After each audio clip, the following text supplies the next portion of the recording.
प्रधानमंत्री नरेंद्र मोदी ने आज मन की बात कार्यक्रम में देशवासियों से अपने विचार साझा किए।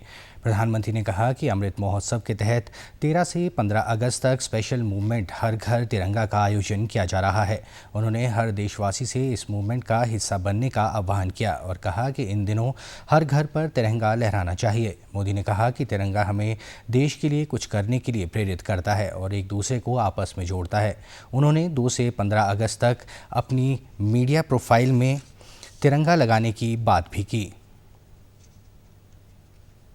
मेरे प्यारे देशवासियों, आजादी के अमृत महोत्सव के तहत 13 से 15 अगस्त तक एक स्पेशल मूवमेंट हर घर तिरंगा का आयोजन किया जा रहा है। इस मूवमेंट का हिस्सा बनकर 13 से 15 अगस्त तक आप अपने घर पर तिरंगा जरूर फहराएं या उसे अपने घर पर लगाएं। तिरंगा हमें जोड़ता है, हमें देश के लिए कुछ करने के लिए प्रेरित करता है। मेरा एक सुझाव ये भी है कि 2 अगस्त से 15 अगस्त तक हम सभी अपनी सोशल मीडिया प्रोफाइल पिक्चर में तिरंगा लगा सकते हैं। वैसे क्या आप जानते हैं, 2 अगस्त का हमारे तिरंगे से एक विशेष संबंध भी है।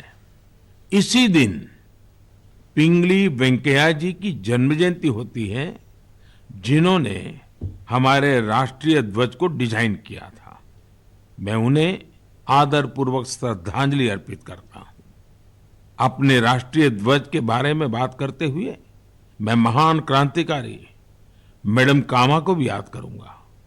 तिरंगे को आकार देने में उनकी भूमिका बेहद महत्वपूर्ण रही है। साथियों, आजादी के अमृत महोत्सव में हो रहे इन सारे आयोजनों का सबसे बड़ा संदेश यही है कि हम सभी देशवासी अपने कर्तव्य का पूरी निष्ठा से पालन करें।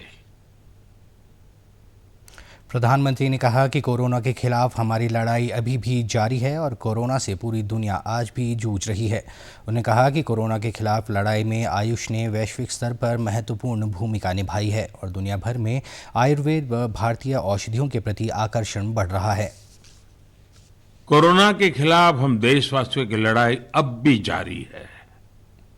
पूरी दुनिया आज भी जूझ रही है।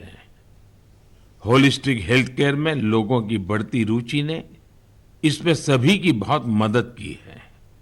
हम सभी जानते हैं कि इसमें भारतीय पारंपरिक पद्धतियां कितनी उपयोगी हैं।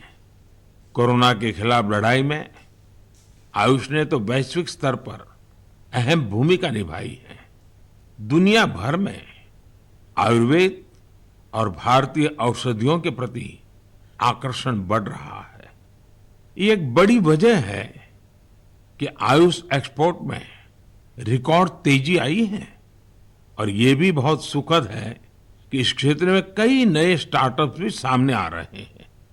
हाल ही में एक ग्लोबल आयुष इन्वेस्टमेंट और इनोवेशन समिट हुई थी। आप जानकर हैरान होंगे कि इसमें करीब 10,000 करोड़ रुपए के इन्वेस्टमेंट प्रपोजल्स मिले हैं।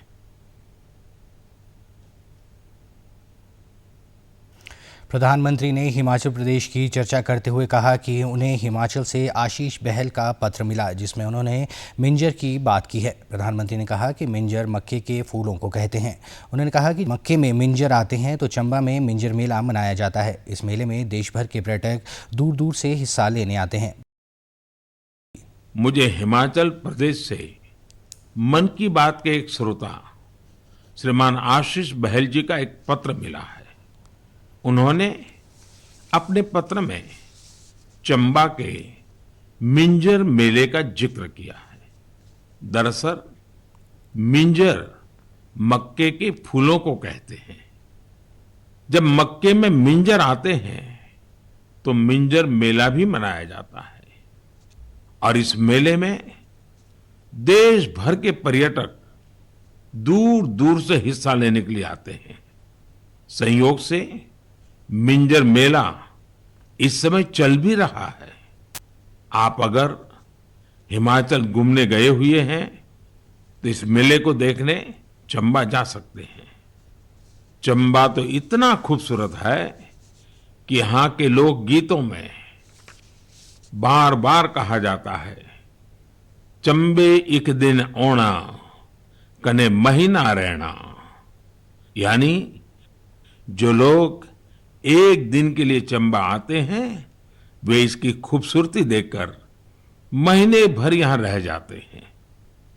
साथियों, हमारे देश में मेलों का भी बड़ा सांस्कृतिक महत्व रहा है। मेले जन मन दोनों को जोड़ते हैं। हिमाचल में वर्षा के बाद जब खरीफ की फसलें पकती हैं, तब सितंबर में शिमला, मंडी, कुल्लू और सोलन में सैरी या शहर भी मनाया जाता है। सितंबर में ही जागरा भी आने वाला है। जागरा के मेलों में महासू देवता का आह्वान करके बीसू गीत गाए जाते हैं। महासू देवता का ये जागर हिमाचल में शिमला, किन्नौर और सिरमौर के साथ साथ उत्तराखंड में भी होता है। साथियों, हमारे देश में अलग अलग राज्यों में आदिवासी समाज के भी कई पारंपरिक मेले होते हैं। इनमें से कुछ मेले आदिवासी संस्कृति से जुड़े हैं, तो कुछ का आयोजन आदिवासी इतिहास और विरासत से जुड़ा है। जैसे कि आपको अगर मौका मिले तो तेलंगाना के मेडारम का 4 दिवसीय समक्का सरलम्मा जात्रा मेला देखने जरूर जाइए। इस मेले को तेलंगाना का महाकुंभ कहा जाता है। इससे उन मेलों के बारे में दूसरे लोग भी जानेंगे। आप कल्चर मिनिस्ट्री की वेबसाइट पर भी तस्वीरें अपलोड कर सकते हैं। अगले कुछ दिन में कल्चर मिनिस्ट्री एक कंपटीशन भी शुरू करने जा रही है, जहां मेलों की सबसे अच्छी तस्वीरें भेजने वालों को इनाम भी दिया जाएगा। तो फिर देर नहीं कीजिए, मेलों में घूमिए, उनकी तस्वीरें साझा करिए और हो सकता है आपको इसका इनाम भी मिल जाए।